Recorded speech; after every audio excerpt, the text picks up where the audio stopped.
Hi, my St. Peter's friends. Hope you're doing okay and coping with this strange season that we're in.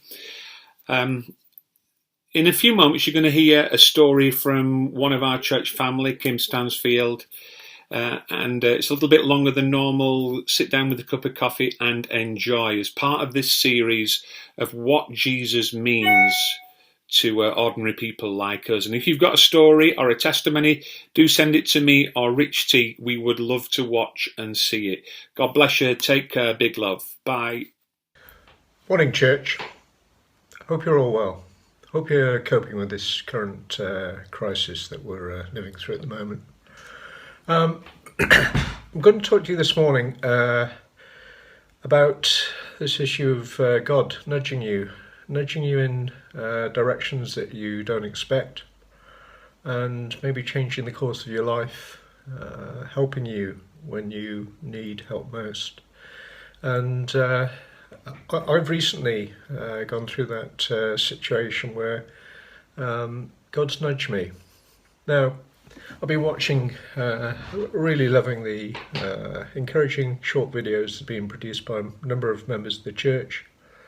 And I've just had that feeling that maybe I should be doing something similar.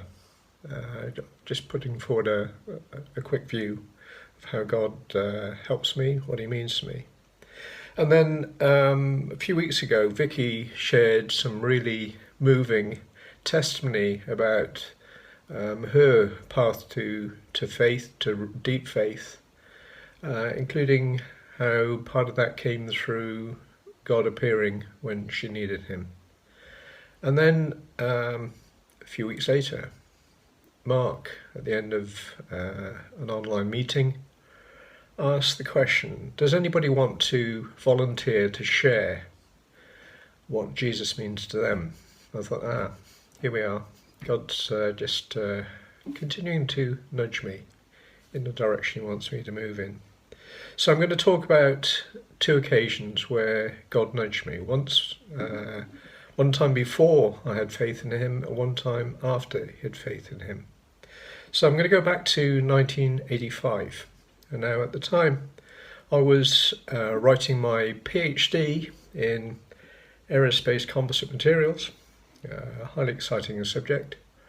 And I'd been working on it for a number of years, and was at that stage of writing up. At the time, I was proudly declaring to everybody that there was no need for God. After all, it's all about physics and chemistry and probability theory. Life was just a chance event. No need for God. And I'd partly built that on the back of my deep study of material science, metallurgy, a master's degree, a PhD.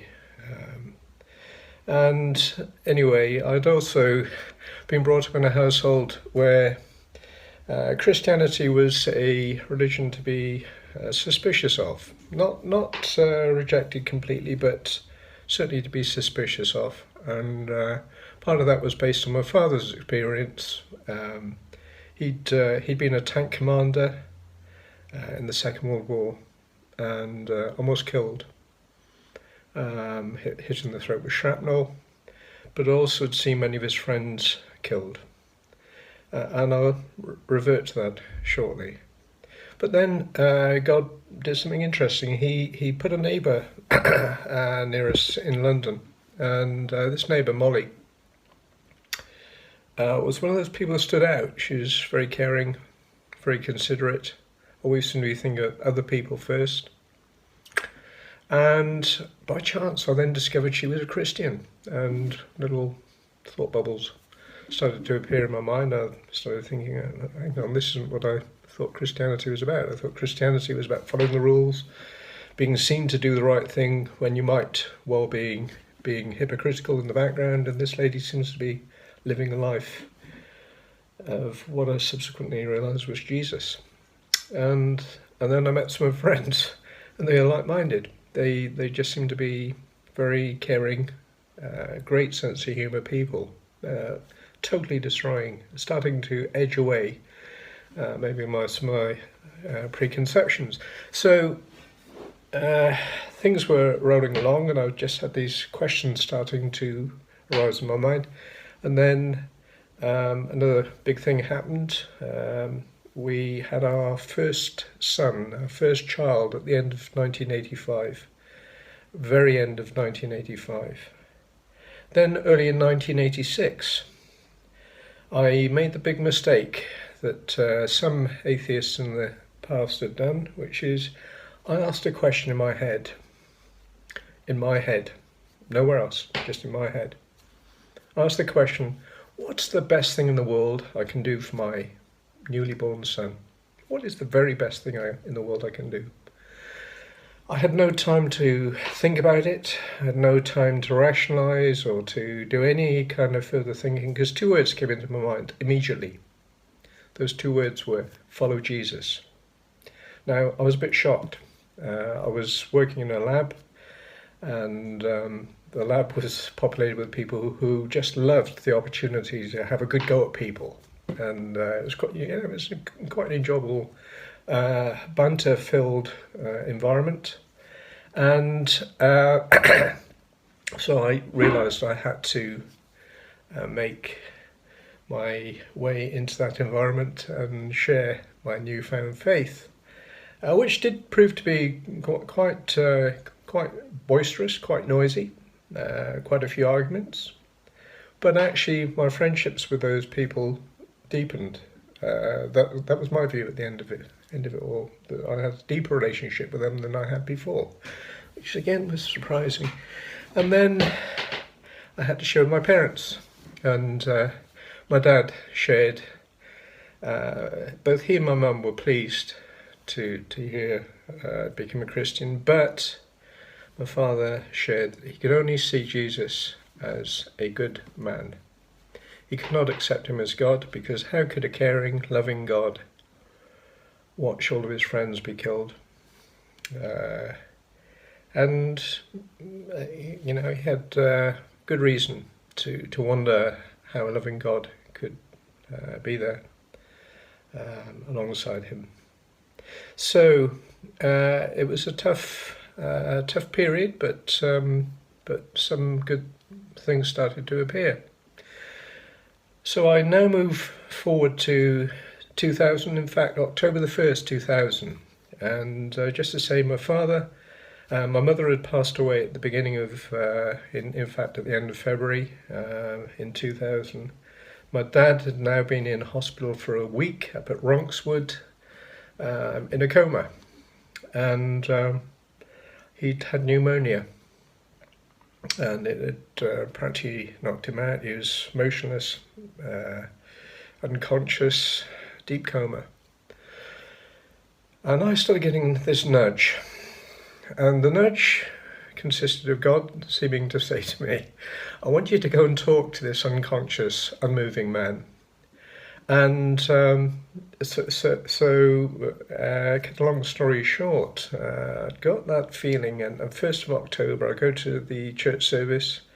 Croatian minister from a partner church has just shared from Matthew 14, 28 and 29 about the fact that when you step out of the boat into the storm, if Jesus is in that storm, then it's better to be there than on the dry land in safety without him. And there's a resonance in this to things that have happened to me. So anyway, I'm thinking I've got to go and talk to my dad, and I'm pretty worried because he's on the big ward, so people are going to see me trying to say something to him, this unconscious guy. Anyway, I go to stand up at the end of the service, and a friend, Rob Holdsworth, comes over. And he said, I've got a real sense God wants you to go and talk to your dad. So I have to go up to the hospital and arrive at the hospital. And he's been moved into his own room, little room. It's obviously the end is nigh. And I am now panicking because what am I going to say to him? What has God asked me to say to him? And I'm flicking through the Bible, really starting to panic. I'm relieved because nobody's coming into the room, so nobody's going to see this panic operation going on. And the Bible opens at Job 39. Do you know when the mountain goats give birth? Do you watch when the doe bears her fawn? Do you count the months till they bear? Do you know the time they give birth? Now, my dad was a lover of nature. He was a bird watcher. He just loved everything to do with nature. And at the end of that first verse, as soon as I said, do you know when the mountain goats give birth? My dad pushed himself up onto his elbows, pushed his chest into the air, and then sagged back, just slumped back onto the bed. It's the last time I saw him move. He died the next morning. So what does Jesus mean to me? What I heard God saying through that passage that I hadn't realised I was due to read was God saying to Jack Stansfield, do you know who's behind the nature you love? Do you know the Creator? Do you know the Creator that loves his creation? And I think my dad responded the only way he could at the time. So, just to finish, what does he mean to me? I know him to be the one who loves me, even when I didn't know him, even when I did not accept him. He was willing to step across and speak to me, to reach out to me through the Holy Spirit. He stepped into my life. And he is the one behind creation, and he loves his creation. So it's almost, what do I think of Jesus? I think he is the one behind everything. He is the one who brings everything good for me, my family, my friends. He's about bringing good into the world, about taking hell out of it and bringing good into it. So that's what it means to me. And I just hope you've found this useful, if not a bit long. Speak to you soon.